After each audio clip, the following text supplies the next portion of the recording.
Hi friends, good morning. Welcome back to our channel. ಎಲ್ಲರೂ ಹೇಗಿದ್ದೀರಾ? ನಾವು ಚೆನ್ನಾಗಿದ್ದೀವಿ ಫ್ರೆಂಡ್ಸ್. ಇದು ವರಮಹಾಲಕ್ಷ್ಮಿ ಹಬ್ಬದ ದಿನದ ಬ್ಲಾಗು. ಬೆಳಗ್ಗೆನೇ ನಮ್ಮ ಮನೆ ಮುಂದೆ ಈ ಒಂದು ರಂಗೋಲಿನ ಬಿಡಿಸಿದ್ದೀನಿ. ನಂಗೆ ಇಷ್ಟ ಆಯ್ತು ಇವತ್ತಿನ ರಂಗೋಲಿ. ಇದನ್ನು ನಾನು ಯೂಟ್ಯೂಬಲ್ಲಿ ನೋಡಿಕೊಂಡೇ ಬಿಡಿಸಿದ್ದು. ಒಟ್ಟಾರೆ ಪರವಾಗಿಲ್ಲ, ಚೆನ್ನಾಗೇ ಬಂದಿತ್ತು. ಸೊ ಹಾಗೆ ಇವತ್ತು ತನುಗೆ ಕಾಲೇಜ್ ಇದೆ. ಅವಳು ರೆಡಿಯಾಗಿದ್ದಾಳೆ ಕಾಲೇಜಿಗೆ ಹೋಗೋದಕ್ಕೆ. ಗಂಟೆಯಲ್ಲೇ 7:30 ಆಗಿದೆ. Good morning. Good morning. Happy Varamahalakshmi.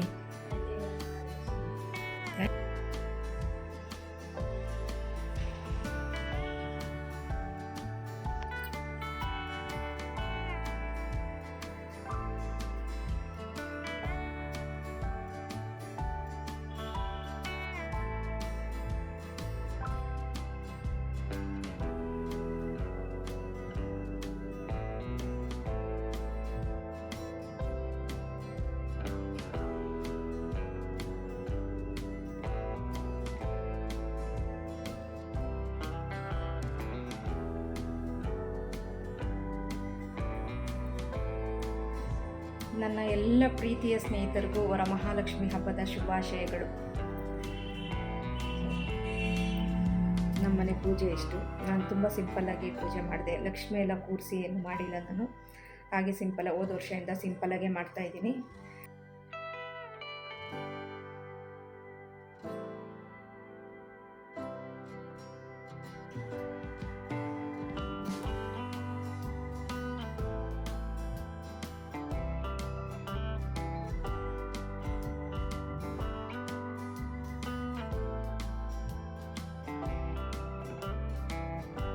Friends, ಪೂಜೆ ಎಲ್ಲ ಆಯಿತು. ದೇವ್ರ ನೈವೇದ್ಯ ಕೂಡ ಮಾಡಿದೆ. ಒಂದು ಲೆಮನ್ ರೈಸು, ಪುಳಿಯೋಗರೆ ಮತ್ತು ಪೊಂಗಲ್ಲು, ಸಿಹಿ ಪೊಂಗಲ್ ಅಷ್ಟೇ ಮಾಡಿದ್ದು ನಾನು. ನಮ್ಮಮ್ಮ ಅಲ್ಲಿ ಹಬ್ಬ ಮಾಡಿದ್ದೀನಿ, ಅಲ್ಲೇ ಒಬ್ಬಟ್ಟು ಎಲ್ಲ ಮಾಡಿದ್ದೀನಿ, ಅಲ್ಲಿಗೆ ಬನ್ನಿ ಅಂತ ನೆನ್ನೆನೇ ಹೇಳೋಗಿದ್ರು. ಹಾಗಾಗಿ ನಾನೇನು ಜಾಸ್ತಿ ಮಾಡೋಕ್ಕೆ ಹೋಗಲಿಲ್ಲ. ದೇವರಿಗೆ ನೈವೇದ್ಯಕ್ಕೆ ಏನು ಬೇಕೋ ಅಷ್ಟನ್ನು ಮಾತ್ರ ಮಾಡಿದ್ದೀನಿ ಅಷ್ಟೇ. ಸಿಹಿ ಪೊಂಗಲ್ಲು, ಹಾಗೆಯೇ ಪುಳಿಯೋಗರೆ ಮತ್ತು ಲೆಮನ್ ರೈಸ್ ಅಷ್ಟೇ. ಪೂಜೆ ಎಲ್ಲ ಅಚ್ಚುಕಟ್ಟಾಗಿ ಚೆನ್ನಾಗಾಯಿತು. ನಾನು ತುಂಬ ಗ್ರ್ಯಾಂಡಾಗೆಲ್ಲ ಕೂರಿಸಲ್ಲ, ಸಿಂಪಲಾಗಿ ಕೂರಿಸಿದ್ದೀನಿ. ಹೋದ ವರ್ಷದಿಂದ ಇಷ್ಟೇ ಸಿಂಪಲಾಗಿ ಕೂರಿಸ್ತಾ ಇದ್ದೀನಿ. ನೋಡೋಣ, ಮುಂದೆ ಯಾವಾಗಲಾದರೂ ಗ್ರ್ಯಾಂಡಾಗಿ ಕೂರಿಸ್ಬೇಕು ಅನಿಸಿದಾಗ ಗ್ರ್ಯಾಂಡಾಗಿ ಕೂರಿಸ್ತೀನಿ. ಅಮ್ಮನ ಮನೆಗೆ ಹೋಗಿ ಅಲ್ಲೇ ತನುಗೆ ಕಾಲೇಜಲ್ಲಿ ರಜಾ ಕೊಟ್ಟಿಲ್ಲ. ಬೆಳಗ್ಗೆನೇ ಕಾಲೇಜಿಗೆ ಹೋದ್ಲು. ಅಮ್ಮನ ಮನೆಗೆ ಮಧ್ಯಾಹ್ನ ಊಟಕ್ಕೆ ಅಲ್ಲಿಗೆ ಹೋಗ್ತೀವಿ. ಮಧ್ಯಾಹ್ನದ ಊಟ ಅಲ್ಲೇ ಮಾಡಿ ಮತ್ತು ತನು ಸಂಜೆ ಬಂದಾದಮೇಲೆ ಮತ್ತೆ ಸಂಜೆ ಹೋಗ್ತೀವಿ. ನಮ್ಮಮ್ಮ ಜಾಸ್ತಿ ಅಡುಗೆ ಮಾಡಿದ್ದೀನಿ, ಅಲ್ಲೇ ಒಬ್ಬಟ್ಟೆಲ್ಲ ಮಾಡಿದ್ದೀನಿ ಅಂತ ಹೇಳಿದ್ದಾರೆ. ಹಾಗಾಗಿ ನಾನು ಏನೂ ಮಾಡೋಕ್ಕೋಗಲಿಲ್ಲ. ಇಷ್ಟೇ ಸಿಂಪಲ್ಲಾಗಿ ದೇವ್ರ ನೈವೇದ್ಯಕ್ಕೆ ಮಾತ್ರ ಒಂದು 3 ಥರ ತಿಂಡಿ ಮಾಡಿದೆ, ಅಂದರೆ ರೈಸಲ್ಲೇ ಮಾಡಿದೆ. ಓಕೆ, ವ್ಲಾಗ್ ಹಂಗೆ ಕಂಟಿನ್ಯೂ ಮಾಡ್ತೀನಿ. ಹಾಗೆ ಸಪೋರ್ಟ್ ಮಾಡಿ ನೋಡಿ. ಮತ್ತೊಮ್ಮೆ ನಿಮ್ಮೆಲ್ರಿಗೂ ವರಮಹಾಲಕ್ಷ್ಮಿ ಹಬ್ಬದ ಹಾರ್ದಿಕ ಶುಭಾಶಯಗಳು.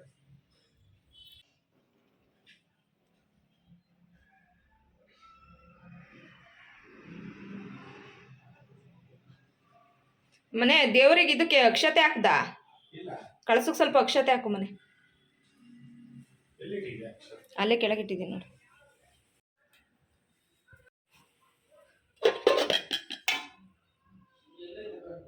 ಅಲ್ಲಿ ಮನೆ ನಿಧಾನಕ್ಕೆ ಅಲ್ಲಿ ಹಿಂದ್ಗಡೆ ಇದಿದೆಯಲ್ಲ ಡಬ್ಬ, ನಿಧಾನಕ್ಕೆ ಸೈಡಿಂದ ತೆಕ್ಕಾದಲ್ಲ.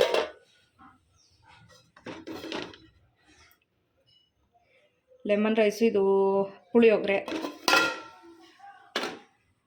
ಹಾಗೆ ಸ್ವಲ್ಪ ಸಿಹಿ ಪೊಂಗಲ್.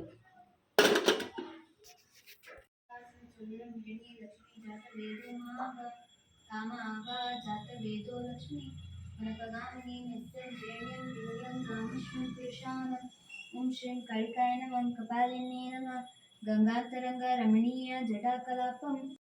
ತನು ಸಾಯಂಕಾಲ ಕಾಲೇಜಿಂದ ಬಂದಾದಮೇಲೆ ಅವಳು ರೆಡಿಯಾಗಿ ಈಗ ದೇವ್ರ ಪೂಜೆ ಮಾಡ್ತಾಯಿದ್ದಾಳೆ. ಹೊರಗಡೆನೂ ದೀಪ ಹಚ್ಚಿದ್ದೀನಿ. ವಾತಾವರಣ ಅಂತೂ ಇವತ್ತು ಈ ರೀತಿಯಾಗಿತ್ತು, ಒಂಥರ ಮೋಡ ಥರ ಇತ್ತು. ಮಧ್ಯಾಹ್ನ ಕೂಡ ಸ್ವಲ್ಪ ಸಣ್ಣಕ್ಕೆ ಮಳೆ ಬಂತು. ಹಾಗೆ ಅಮ್ಮನ ಮನೆಗೆ ಮಧ್ಯಾಹ್ನ ಊಟಕ್ಕೆ ಹೋಗೋಣ ಅಂತ ಅಂದ್ಕೊಂಡ್ವಿ. ಮತ್ತು ತನು ಬೇರೆ ಇರಲಿಲ್ಲ. ಇನ್ನು ಹಬ್ಬದ ದಿನ ಬೀಗ ಹಾಕ್ಕೊಂಡು ಏನು ಹೋಗೋದು ಅಂತ ಅನ್ನಿಸ್ತು. ಹಾಗಾಗಿ ಮನೆಯಲ್ಲೇ ಪುಳಿಯೋಗರೆ, ಲೆಮನ್ ರೈಸ್ ಎಲ್ಲ ಮಾಡಿದ್ವಲ್ಲ, ಅದನ್ನೇ ತಿಂದ್ವಿ ನಾನು ನನ್ನ ಹಸ್ಬೆಂಡ್ ಇಬ್ಬರೂ. ಹಾಗಾಗಿ ಊಟಕ್ಕೆ ಹೋಗಲಿಲ್ಲ. ಸಂಜೆ ಬರ್ತೀವಿ ಬಿಡಮ್ಮ ಅಂತ ಅಂದ್ವಿ. ತನು ಬಂದು ಈ ಒಂದು ಡ್ರೆಸ್ ಹಾಕ್ಕೊಂಡು ರೆಡಿಯಾಗಿ ಆಮೇಲೆ ಅವಳು ಪೂಜೆ ಕೂಡ ಮುಗಿಸ್ತಾ ಇದ್ದಾಳೆ. ತನು ಹತ್ರ ಸುಮಾರು ಲೆಹಂಗಾ ಮತ್ತು ಈ ಥರ ಲಂಗ ಬ್ಲೌಸ್ ಎಲ್ಲ ಇದೆ. ಎಲ್ಲ ವೇಸ್ಟ್ ಆಗ್ತಾಯಿದೆ ಅನಿಸ್ತಿತ್ತು ನನಗೆ. ಹಾಕೋ ಅಂತೀನಿ, ಪಾಪ ಅವಳಿಗೆ ಎಲ್ಲೂ ಹಾಕ್ಕೊಂಡು ಹೋಗೋದಕ್ಕೆ ಆಗ್ತಾನೆ ಇಲ್ಲ. ಅಂದರೆ ಎಲ್ಲೂ ಹೋಗೋದಕ್ಕೆ ಟೈಮ್ ಇಲ್ಲ ಅಲ್ವಾ, ಇನ್ನು ಕಾಲೇಜಿಗೆ ಹೋಗೋದು ಯೂನಿಫಾರ್ಮ್ ಹಾಕ್ಕೊಂಡು ಹೋಗಬೇಕು, ಇನ್ನು ಯಾವ ಫಂಕ್ಷನು ಅದು ಇದು ಅಂತಲೂ ಹೋಗೋಕ್ಕಾಗ್ತಾಯಿಲ್ಲ. ಹಂಗಾಗಿ ಇದೊಂದು 2-3 ಸತಿ ಹಾಕಿರ್ಬೋದು. ಸ್ವಲ್ಪ ಬ್ಲೌಸೆಲ್ಲ ಟೈಟ್ ಅಂತಲೇ ಅನಿಸ್ತಾಯಿತ್ತು. ಬಟ್ ಚೆನ್ನಾಗಿ ಕಾಣಿಸ್ತಾಯಿತ್ತು ತನುಗಿದು. ತೊಗೊಂಡಲ್ಲೇ ಸುಮಾರು ಒಂದು 3 ವರ್ಷ 4 ವರ್ಷನೇ ಆಗೋಕ್ಕಾಯ್ತು ಇದನ್ನು ತೊಗೊಂಡು.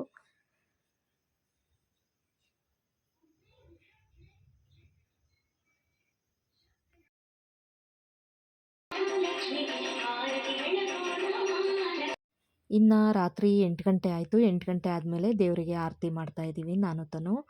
ಅಮ್ಮನ ಮನೆಗೆ ಊಟಕ್ಕೆ ಹೋಗಬೇಕಿತ್ತು. ಹಂಗಾಗಿ ಪೂಜೆ ಎಲ್ಲ ಕಂಪ್ಲೀಟ್ ಮಾಡಿಬಿಟ್ಟು ಹೋಗೋಣ ಅಂತೇಳಿ ಮಾಡ್ತಾಯಿದ್ದೀವಿ. ಇನ್ನು ನನ್ನ ಹಸ್ಬೆಂಡ್ ಡ್ಯೂಟಿಗೆ ಹೋದವ್ರು ಇನ್ನೂ ಬಂದಿರಲಿಲ್ಲ. ಅವ್ರೀಗ ಬರ್ತೀನಿ ಬೇಗ ಹೊರಡಿ ಅಂತಂದರು. ಇನ್ನು ದೇವರಿಗೊಂದು ಆರತಿ ಮಾಡಿ ಪೂಜೆ ಕಂಪ್ಲೀಟ್ ಮಾಡಿ ಈಗ ಅಮ್ಮನ ಮನೆ ಕಡೆ ಹೋಗ್ತಾಯಿದ್ದೀವಿ.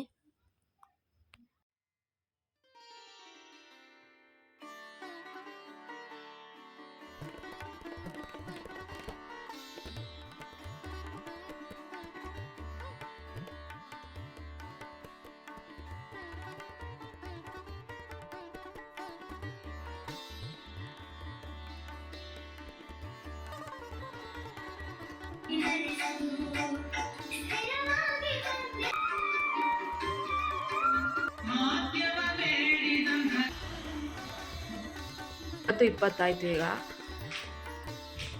ಓಕೆ, ಮಳೆ ಬರ್ತಿದೆ ಫ್ರೆಂಡ್ಸ್. ಈಗ ಅಮ್ಮರ ಮನೆಗೆ ಊಟಕ್ಕೆ ಹೋಗೋಣ ಅಂತ ಹೊರಟ್ವಾ. ಇಲ್ಲಿ ನೋಡಿ ಮಳೆ ಶುರುವಾಗಿದೆ. ಬೆಚ್ಚು ಕೂತ್ಕೊಂಡಿದ್ದೆ ಒಳಗಡೆ, ಮಳೆ ಬರ್ತಿರೋದು ಗೊತ್ತಿಲ್ಲ.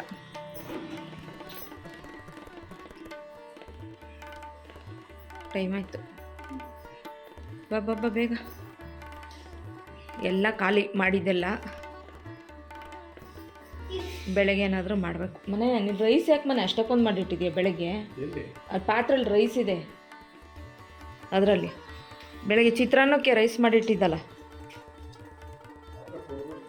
ಹಾಂ ನೋಡು, ಅಷ್ಟಕ್ಕೊಂದು ಐತಲ್ಲಿ ರೈಸ್.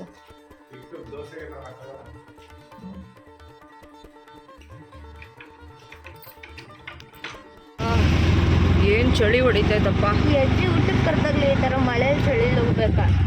ನಾವು ಅವಾಗ ಈ ಸಣ್ಣ ಮಗು ಇದ್ದಲ್ಲ,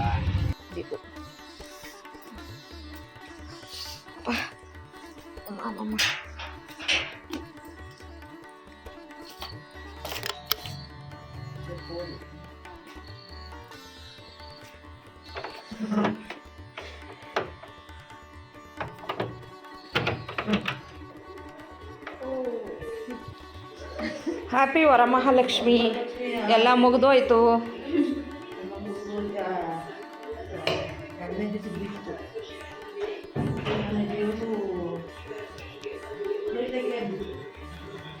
ಇಷ್ಟೇ ಸಿಂಪಲ್ಲಾಗಿ ಮಾಡಿದ್ದ. ಚೆನ್ನಾಗೈತೆ ಬಿಡು, ಸಾಕು.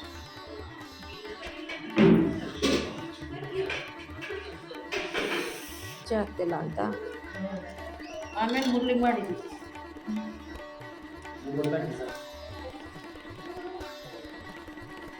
ನಂಗೂ ಸದ್ಯಕ್ಕೆ ಕೊಂಡಾಗ್ತಿ ಕಡ್ಕೊಳೆ ತಿನ್ನಂಗಾದ್ರೆ ತಿಂತೀನಿ. ನಂಗೆ ನಿದ್ದೆ ಬರ್ತದೆ ಆಗ್ತಾ. ಓದ್ಕೊಂಡು ಕೂತಿದ್ಯಲ್ಲ, ನಂಗೆ ಕಾಯಿ ಹಾಲು ಬೇಡ. ತುಪ್ಪ ಹಾಕತ್ತಾಗ ತುಪ್ಪ ಬೇಕು ಬೇಡ, ನಂಗೆ ಕಾಯಿ ಹಾಲು ತಿನ್ನೋಕ್ಕಾಗ.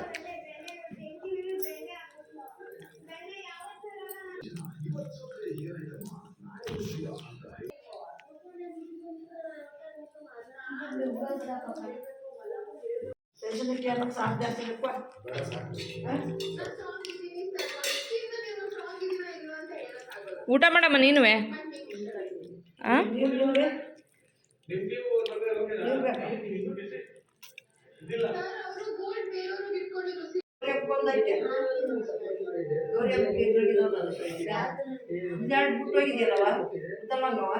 ಓ ತನು ಎಲ್ಲೋ ಇದೆ ಅಂದ್ರೆ ಇಲ್ಲೇ ಬೆಳ್ಳಿ ಇಲ್ಲೇ ಇದಾವೆ ತಮ್ಮವು. ಇನ್ನೊಂದು ಇವತ್ತು ಅವಳು ಕೇಳಿದ್ಲು ಕಾಲ್ ಚೈನ್ ಎಲ್ಲಿ ಅಂತ. ಹಾಕಕ್ಕೆ ಇಲ್ಲಿದ್ವಲ್ಲ. ಶರ್ಟ್ ನೋಡಿದ ಒಳ್ಳೆ ಚೆನ್ನಾಗಿದ್ದು ಕಣೆ. ಶರ್ಟ್ 350. ಹೌದಾ? ನಾನು ತಾಣ ನನ್ನಂಗಾಯ್ತು. ಇಲ್ಲ ಅಂತ ಸುಮ್ಮನೆ ನಾನು ಅದಕ್ಕೆ ಒಳ್ಳೆ ಚೆನ್ನಾಗಿದ್ದು ಶರ್ಟ್ ಬಂದ್ಬಿಟ್ರು. ಹ್ಞೂ ತಗೊಂಡೆ. ಬರೋದಾ ಬಾಯ್ ಬೈ ಸರಿ ಹೋಗ್ಬೋದು ಜಪಾನ ಹ್ಞೂ ನಾನು 7 ಗಂಟೆ ಸೀರೆ ಅರ್ಥ ನಗಮ್ಮ ಬರೋದಾ ಬೈ ಸರಿ ಹೋಗ್ಬಂದು ಫುಲ್ಲು ಸುಸ್ತಾಗ್ಬಿಟ್ಟು ಬಂದ್ವಿ. ಏಯ್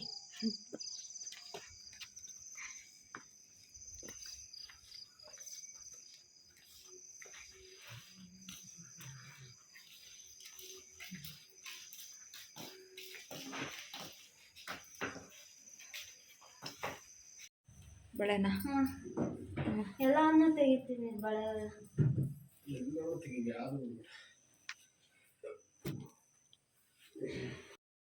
ಇವತ್ತು ಹಬ್ಬದ ದಿನ ನಾನು ನನ್ನ ಹಸ್ಬೆಂಡ್ ಒಂದು ಫೋಟೋನೂ ತೆಕ್ಕೊಂಡಿರಲಿಲ್ಲ. ಹಂಗಾಗಿ ಇವಾಗ ಒಂದು ಫೋಟೋ ತೆಕ್ಕೊಳ್ಳೋಣ ದೇವ್ರ ಹತ್ರ ಅಂತೇಳಿ ಫೋಟೋ ತೆಕ್ಕೊಂಡ್ವಿ. ಹಾಗೆ ಒಂದು ವಿಡಿಯೋ ಕ್ಲಿಪ್ ಕೂಡ ಮಾಡಿದ್ರು ನನ್ನ ಹಸ್ಬೆಂಡು. ಸೊ ಇದು next day morning. Next day ಇನ್ನು ಪೂಜೆ ಎಲ್ಲ ತೆಗೆದು ಇವಾಗ ಪೂಜೆ ಎಲ್ಲ ಮುಗಿಸಿದ್ದೀನಿ ಮತ್ತೆ. ಸೊ ನನಗೆ ಆ ಲೈಟಿಂಗ್ಸ್ ಎಲ್ಲ ಒಂಥರ ಚೆನ್ನಾಗಿ ಕಾಣಿಸ್ತಿತ್ತು ಅನ್ನಿಸ್ತಿತ್ತು ದೇವ್ರ ಮನೆಯಲ್ಲಿ. ಹಂಗಾಗಿ ಹಾಗೆ ಮತ್ತೊಂದು ಕ್ಲಿಪ್ನ ತೊಗೊಂಡೆ. ಮತ್ತು ಸಾಯಂಕಾಲ ನಾವು ಹೊರ್ಗಡೆ ಹೋಗ್ತಾ ಇದ್ದೀವಿ. ಇನ್ನು ಇವತ್ತು ಸ್ಯಾಟರ್ಡೇ ಆಗಿತ್ತು. ನೆಕ್ಸ್ಟ್ ಸಂಡೇ ರಜೆ ಇತ್ತಲ್ವ. ಸ್ಯಾಟರ್ಡೇ ತನುನ ಹೊರ್ಗಡೆ ಕರ್ಕೊಂಡು ಹೋಗ್ತೀವಿ. ಸ್ವಲ್ಪ ಏನಾದರೂ ಹಂಗೆ ಸುತ್ತಾಡ್ಸ್ಕೊಬರೋಣ ಅಂತೇಳಿ. ನಾವು ವಾರಕ್ಕೆ ಒಂದು ಸತಿನೇ ಈ ರೀತಿ ಹೊರ್ಗಡೆ ಬರ್ತಾ ಇರೋದು. ಇನ್ನು ಅವ್ಳಿಗೆ ಡೈಲಿ ಕಾಲೇಜ್ ಇರುತ್ತಲ್ವ, ಬರೋಕ್ಕಾಗಲ್ಲ. ಹಂಗಾಗಿ ಸಾಯಂಕಾಲ ಟೈಮಲ್ಲಿ ಈ ರೀತಿ ಕಾಲೇಜಿಂದ ಬಂದಾದಮೇಲೆ ಒಂದು 2 ಅವರ್ ಹಿಂಗೆ ಸಿಟಿ ಕಡೆ ಸುತ್ತಾಡ್ಕೊಬರೋಣ ಅಂತ ಹೊರಟಿದ್ವಿ. ಇವತ್ತು ಏನಾದರೂ ತಿನ್ಕೊಂಬರೋಣ ಅಂತ ಹೊರಟ್ವಿ. ಅಂದರೆ ಇಲ್ಲಿ ಫುಡ್ ಕೋರ್ಟ್ ಇದೆ. ಚಿಕ್ಕಮಂಗ್ಳೂರಲ್ಲಿ ಇವಾಗ ಮುಂಚಿನ ಥರ ಎಲ್ಲ ಎಲ್ಲಂದರಲ್ಲಿ ಪಾನಿಪುರಿ, ಎಲ್ಲಂದರಲ್ಲಿ ಗೋಬಿ ಮಂಚೂರಿ ಎಲ್ಲ ಮಾಡೋ ಥರ ಇಲ್ಲ. ಅದಕ್ಕೆ ಅಂತ ಒಂದು ಪರ್ಟಿಕ್ಯುಲರ್ ಪ್ಲೇಸ್ ಮಾಡಿದ್ದಾರೆ ಇಲ್ಲಿ, ಫುಡ್ ಕೋರ್ಟ್ ಅಂತ, ಕೋಟೆ ಹತ್ರ. ಸೊ ಅದರೊಳಗಡೆ ಬಂದ್ವಿ. ಫಸ್ಟ್ ಟೈಮ್ ಬರ್ತಾ ಇರೋದು ನಾವು. ಬಂದುಬಿಟ್ಟು ಇವಾಗ ಅಲ್ಲಿ ನೋಡ್ತಾ ಇದ್ದೀವಿ. ಹಂಗೇ ಒಂದು ವಿಡಿಯೋ ಕ್ಲಿಪ್ ತೊಗೊಂಡೆ.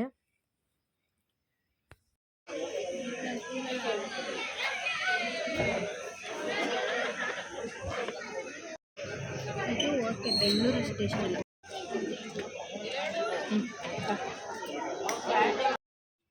ತನುಗೆ ಅಲ್ಲೇ ಪೊಟೆಟೊ ಟ್ವಿಸ್ಟರು ಮತ್ತು ಗೋಬಿ ಮಂಚೂರಿ, ಐಸ್ ಕ್ರೀಮು ಎಲ್ಲ ಕೊಡಿಸಿದ್ವಿ.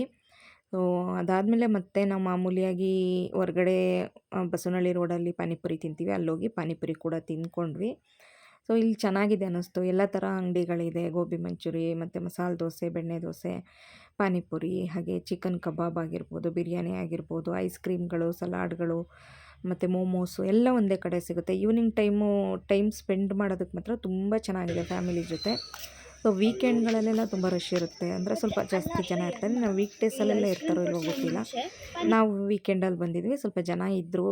ಆದರೂ ಇನ್ನೂ ಹೊರ್ಗಡೆ ವ್ಯಾಪಾರ ಆಗೋಷ್ಟು ಈ ಫುಡ್ ಕೋರ್ಟಲ್ಲಿ ವ್ಯಾಪಾರ ಆಗುತ್ತೆ ಅಂತ ನಂಗೆ ಅನ್ನಿಸ್ತಿಲ್ಲ.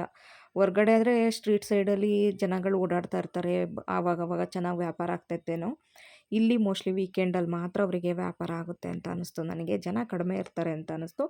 ಎಲ್ಲ ಕಡೆ ಶಾಪ್ ಮಾತ್ರ ಎಲ್ಲ ತುಂಬ ಚೆನ್ನಾಗಿದೆ. ಒಂದು ಕಡೆ ಎಲ್ಲ ನೀಟಾಗಿ ಮಾಡಿಬಿಟ್ಟು ತುಂಬ ಚೆನ್ನಾಗಿ ಮಾಡಿದ್ದಾರೆ ಶಾಪ್ಗಳು. ನೀವು ಕೂಡ ಈ ಫುಡ್ ಕೋರ್ಟಿಗೆ ಹೋಗಿ ಅಲ್ಲೇ ಎಲ್ಲ ಥರ ಸಿಗುತ್ತೆ. ಫ್ಯಾಮಿಲಿ ಜೊತೆ ಒಳ್ಳೆ ಟೈಮ್ ಸ್ಪೆಂಡ್ ಮಾಡ್ಬೋದು. ಲೈಟಿಂಗ್ಸ್ ಎಲ್ಲ ತುಂಬ ಚೆನ್ನಾಗಿದೆ. ಅಲ್ಲಿ ಕೂತ್ಕೊಳ್ಳೋದಕ್ಕೆ ಲೈಟಿಂಗ್ಸು ಎಲ್ಲ ಒಂಥರ ಪೀಸ್ಫುಲ್ ವಾತಾವರಣ ಥರ ಇದೆ. ಖುಷಿಯಾಯಿತು. ಇದಾದಮೇಲೆ ಈಗ ಸೀದಾ ಮನೆ ಕಡೆ ಹೊರಟ್ವಿ ನಾವು.